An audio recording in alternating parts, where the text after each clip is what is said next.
नमस्कार, स्वागत है आपका द फोर्थ स्टेट यूट्यूब मंच पर। मेरा नाम है रविंद्र सिंह शोरान। सोनम वांगचुक से जुड़े मामले में सुप्रीम कोर्ट से महत्वपूर्ण खबर आई है। सुप्रीम कोर्ट में सोनम वांगचुक की डिटेंशन को लेकर एक सुनवाई हुई। सोनम वांगचुक की तरफ से सुप्रीम कोर्ट के मशहूर वरिष्ठ वकील कपिल सिब्बल पेश हुए और उन्होंने सुप्रीम कोर्ट में आज पक्ष रखा सोनम वांगचुक का। आज सरकार की तरफ से बताया गया, जोधपुर सेंट्रल जेल की तरफ से बताया गया कि सोनम वांगचुक को 20 बाय 20 20x20 की एक सेल में रखा गया है, कोठरी में या कमरे में रखा गया है, उसमें वो अकेले हैं। साथ ही ये भी बताया गया कि 2 दफा सोनम वांगचुक की पत्नी को मिलने दिया गया है, एक अलग-अलग 2 तारीखों में, और उनके साथ वकील भी मिले हैं। तो ये बताया गया है सोनम वांगचुक के बारे में। लेकिन उसके बाद हियरिंग को एडजर्न कर दिया गया और ये बोला गया कि जल्द ही हम लोग इस पर हियरिंग करेंगे। मतलब उम्मीद है 28-29 तारीख को इस पर हियरिंग होगी या उससे पहले भी हो सकती है। तारीख अभी आते ही आपको मैं इत्तला करूँगा। लेकिन आज जो कोर्ट में घटनाक्रम हुआ वो आप देखिए, सुनिए, मैं आपको पूरी डिटेल में तफ़सील से बताता हूँ। हुआ ये कि जब सुप्रीम कोर्ट में डिस्ट्रिक्ट मजिस्ट्रेट लेह की तरफ से एक एफिडेविट दिया गया। उसमें कहा गया कि डिफेंड डिफेंड किया गया है कि डिटेंशन जो किया गया है वो बिल्कुल सही है। लद्दाख जो नेशनल सिक्योरिटी एक्ट 1980 है, उसके तहत ये डिटेंशन किया गया है। उसमें उसमें कहा गया कि बोथ ऑफिसर्स, जो एसपी सेंट्रल जेल के और उन दोनों ने एफिडेविट दिया है, उसमें बताया गया कि भाई क्यों ये ज़रूरी था और इनका जो अरेस्ट डिटेंशन किया गया है वो किस तरीके से ज़रूरी था। तो पहले मैं आपको बताता हूँ कि गीतांजलि जेल सुपरिटेंडेंट ने क्या बोला है। प्रदीप लखावत उनका नाम है, जो जोधपुर सेंट्रल जेल के जेलर हैं। उन्होंने कहा है कि एज वांगचुक ने उसमें कहा गया है कि डिटेन्ड इन स्टैंडर्ड बैरक, एक बैरक जो होती है उसमें उनको रखा गया है जनरल वार्ड में, और उसका मेजरमेंट उन्होंने बताया 20 फुट बाय 20 फुट, इसमें उनको रखा गया है और वहीं पर वो रहेंगे। एंड इज द वो उस कमरे में, प्रिजन बैरक में रहने वाले अकेले व्यक्ति, उनके साथ कोई नहीं रखा गया। एफिडेविट में इसके आगे बताया गया है कि मेडिकल रिपोर्ट ली गई है एसएनएम हॉस्पिटल लद्दाख से, जिसमें कहा गया कि वो यानी कि सोनम वांगचुक जो है वो किसी तकलीफ से परेशान नहीं है, उनको कोई क्रॉनिक कंडीशन उनकी नहीं है, और medically found to be sound and physically fit, वो फिजिकली फिट हैं। ही वाज अगेन एक बार उनका दोबारा से मेडिकल जांच करवाई गई थी सितंबर 27 को, और उनके पैरामीटर्स जो थे, बीपी है, जो भी उनके इश्यूज हैं, वो सब ठीक पाए गए। और फिर उसके बाद विजिट के बारे में जो बात की गई, तो उन्होंने इस एलिगेशन को रिजेक्ट किया कि उनको किसी से मिलने नहीं दिया गया। उस पर बताया गया कि 6 अक्टूबर को उनको जो किया गया था, 7 अक्टूबर को उनकी पत्नी को मिलने दिया गया और उसके बाद 11 तारीख को शायद एक बार फिर से मिलने दिया गया है। 2 दफ़ा उनको मिलने दिया गया उनकी पत्नी को, और 2 दफ़ा वो मिली हैं।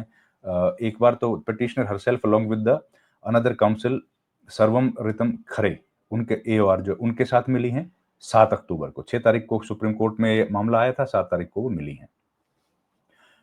और उसके बाद 11 अक्टूबर को दोबारा से उनको मिलने के लिए मिलने का मौका दिया। दूसरी एफिडेविट जो है वो लेह की तरफ से फाइल की गई है, लेह डिस्ट्रिक्ट मजिस्ट्रेट रोमिल सिंह डोंक। उनमें कहा गया है कि detention order defended that legality of the decision according to that. Affidavit का क्या मजमून है मैं आपको बताता हूँ।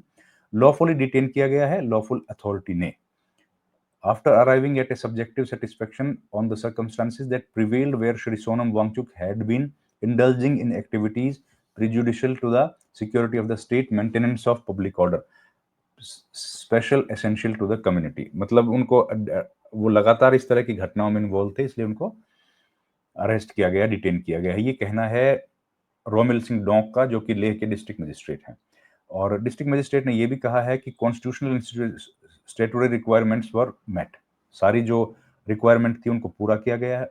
उन्होंने ये कहा कि 26 सितंबर को वांगचुक वाज कैटेगरिकली इन्फॉर्म्ड, उनको इन्फॉर्म किया गया था, both the factum of the detention order and NSA as well as the factum of his transfer to central jail. उनको जो एनएसए में अरेस्ट किया गया है ये भी जानकारी दी गई थी, और उनको सेंट्रल जेल भेजा जा रहा है ये भी जानकारी दी गई थी जोधपुर में। And his wife was immediately informed. इनका कहना है कि उनकी पत्नी को भी तुरंत इन्फॉर्म कर दिया गया था टेलीफोन के माध्यम से। बाय किसने किया था? Station house officer of Leh police station. ये उन्होंने एफिडेविट में लिख के दिया है। Without any delay and within a period of 5 days, 5 दिन के भीतर, the grounds of detention along with the medical along with the material relied upon were communicated to the detenu. उनको सब मेडिकल ग्राउंड और जो उनको arrest किया गया, डिटेन किया गया है, वो सारी डिटेल्स दे दी गई थी। ये as per the section 8 and article 22 of the constitution of India, ये एफिडेविट में लिखा है। Order was approved by the state government under section 34 and reported to the central government on October 5। 5 तारीख को केंद्र सरकार को इस बारे में जानकारी दे दी गई थी। एफिडेविट में यह भी कहा गया है कि वांगचुक वाज एग्जामिन्ड मेडिकली, उनका मेडिकल एग्जाम किया गया periodically and was found to be having no medical complications और रिक्वायरिंग एनी मेडिकेशन। तो ये महत्वपूर्ण खबर आई है। वांगमो जो आप जानते हैं कि वो गई थी सुप्रीम कोर्ट और उन्होंने कहा था कि भाई हमारे पति का हेबियस कॉर्पस एप्लीकेशन के तहत उनके बारे में जानकारी मिलनी चाहिए। तो ये सब बातें आज सुप्रीम कोर्ट में हुई और सुप्रीम कोर्ट में इस मामले पर ये भी बताया गया कि भाई वो चाहते हैं कि कुछ एक जो लैपटॉप है, वो लैपटॉप लेना चाहते हैं ताकि वो कुछ नोट्स जो है वो दे सकें।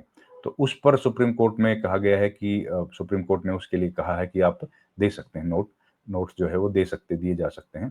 तो उस पर भी क्योंकि सामने वाले पक्ष ने कहा कि उस पर कोई ऐतराज़ उन्होंने ज़ाहिर नहीं किया, तो वो एक मामला आया था। मतलब ये है कि मामला आज सुप्रीम कोर्ट में जो हियरिंग हुई उसमें ये सब निकल कर के आया। डिटेल्स अभी और आएँगी इस मामले पर तो हम आपके साथ साझी करेंगे और फिर कोर्ट में बताया गया कि अगली तारीख जो है कब होगी? तो उस पर 28 या 29 तारीख को उन्होंने कहा, लेकिन अभी फाइनल तारीख आनी बाकी है। लेकिन इस महीने में संभावना है कि आज 15 तारीख है और संभावना ये है कि जल्द ही इस मामले पर अगली सुनवाई हो जाएगी। तो वो उसका भी हम लोगों को इंतज़ार रहेगा, हम लोग अपडेट्स आपको देते रहेंगे। ये मामला जिस तरीके से लद्दाख में जो माँगें की थी, जिन माँगों को लेकर के लद्दाख के लोग लगातार स्ट्राइक पर थे या लगातार एजिटेट कर रहे थे, उसके बाद ये मामला बहुत गंभीर हो गया था और सोनम वांगचुक को जो अरेस्ट किया गया है, वो एक बड़ा इश्यू है। इस मामले में सुप्रीम कोर्ट ने कहा है कि उनको कोई ऐतराज़ नहीं है अगर वो नोट्स जो हैं उनके साथ साझी करें। ये बात असल में कपिल सिब्बल की तरफ से कही गई थी कि भई वो कुछ नोट्स लिख रहे हैं कि सोनम वांगचुक कुछ कुछ जानकारी देना चाहते हैं, बताना चाहते हैं। तो इसके लिए उनको लैपटॉप की ज़रूरत है। तो नोट्स एक्सचेंज करने के लिए कोई समस्या नहीं है। नोट्स लिखने के लिए उनको लैपटॉप चाहिएगा, तो ये उनको अलाउ कर दिया गया है। हुआ यूँ कि यूनियन गवर्नमेंट ऑन वेड्स ये बताया गया कि no objection to Ladakh social activist Sonam Wangchuk sharing the notes he has prepared to challenge his detention with his wife Geetanjali.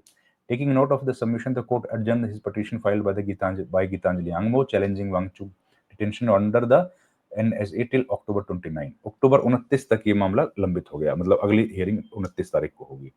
तो ये आज हुआ है। सरकार की तरफ से, सामने वाले पक्ष की तरफ से जो बातें रखी गई थी वो मैंने आपको डिटेल में बताई हैं और क्यों ये मामला पूरा घटनाक्रम हुआ ये आप जानते ही हैं कि सुप्रीम कोर्ट में ये मामला क्यों पहुंचा है, क्योंकि सोनम वांगचुक को डिटेन किया गया है। एनएसए की धाराएं उनके ऊपर लगाई गई हैं। एनएसए की धाराएं लगाई गई, डिटेन किया गया। इसके पीछे क्या कारण था? इसके पीछे का कारण ये था कि सोनम वांगचुक लगातार कह रहे थे कि जो 4 पॉइंट्स एजेंडा है उस पर काम करना चाहिए सरकार को और वो एजेंडा को फुलफिल करने के लिए सरकार की तरफ से काम नहीं किए जा रहे हैं। बातचीत शुरू होनी चाहिए केंद्र सरकार के साथ। 4 पॉइंट एजेंडा क्या है? वो है कि एक पब्लिक सर्विस कमीशन बने, 6 शेड्यूल मिले, 2 लोकसभा की सीटें मिलें और कॉन्स्टिट्यूशनल सेफगार्ड जो है उनको मिलना चाहिए। इन तमाम मुद्दों को लेकर के फुल फ्लेज स्टेटहुड भी मिले, मुद्दों को लेकर के लद्दाख के लोग लंबे अरसे से अनशन कर रहे हैं। उन्होंने कई बार अनशन किया है, पैदल यात्रा भी की थी आप जानते हैं और लंबे समय से एजिटेशन चल रहा है लद्दाख में। लेकिन इन तमाम मसलों के बावजूद भी लद्दाख के लोग अभी तक सरकार जो है वो इन मुद्दों पर सहमत नहीं हुई है और यही सबसे बड़ी समस्या है कि जिसको लेकर के सोनम वांगचुक अनशन कर रहे थे और वो अनशन को एक बार तो उनको दिल्ली भी आना पड़ा था, आप याद जानते हैं। पद यात्रा की उन्होंने, लेह से निकले और दिल्ली तक वो पैदल चल के आए थे। उसके बाद भी जब सरकार नहीं सुन रही है तो अब फिर से वो एजिटेशन पर बैठे थे, अनशन कर रहे थे, भूख हड़ताल उनकी चल रही थी और भूख हड़ताल जब चल रही थी तब एक दिन भीड़ जो थी वो उग्र हुई और हिंसा वहाँ पर हुई। पुलिस ने उसको रोकने की जब कोशिश की तो उसमें 4 लोगों की जान चली गई। अब उसके बाद एक नया विवाद शुरू हो गया है कि वहाँ पर जो लोग हैं, उनका कहना है कि इसकी जुडिशियल इंक्वायरी होनी चाहिए कि कौन लोग इसके लिए ज़िम्मेदार हैं, किसने आदेश दिया था ओपन करने का फायर और जो लोग मारे गए हैं, उनको लेकर भी वो चाहते हैं कि उनको शहीद का दर्जा दिया जाए या वो शहीद उनको कह रहे हैं। तो ये तमाम इश्यूज़ विषय ऐसे हैं जिनको लेकर के अभी जो भावनाएँ हैं, तनाव लगातार लद्दाख में बना हुआ है। इस बीच सोनम वांगचुक को अरेस्ट किया गया, डिटेन किया गया है और उस पर जो हियरिंग चल रही है, उस हियरिंग को लेकर के मैंने आपको तमाम जानकारी दी है। अगली सुनवाई जो इस मामले की होगी वो 29 तारीख को होगी। इस वीडियो में इतना ही। आपसे गुजारिश है, आप हमारे चैनल को प्लीज़ लाइक, शेयर और सब्सक्राइब ज़रूर कीजिए। आप हमारे चैनल को जॉइन कीजिए, जिससे हमें आर्थिक सहायता भी मिलेगी। आपका बहुत-बहुत धन्यवाद। Thank you very much.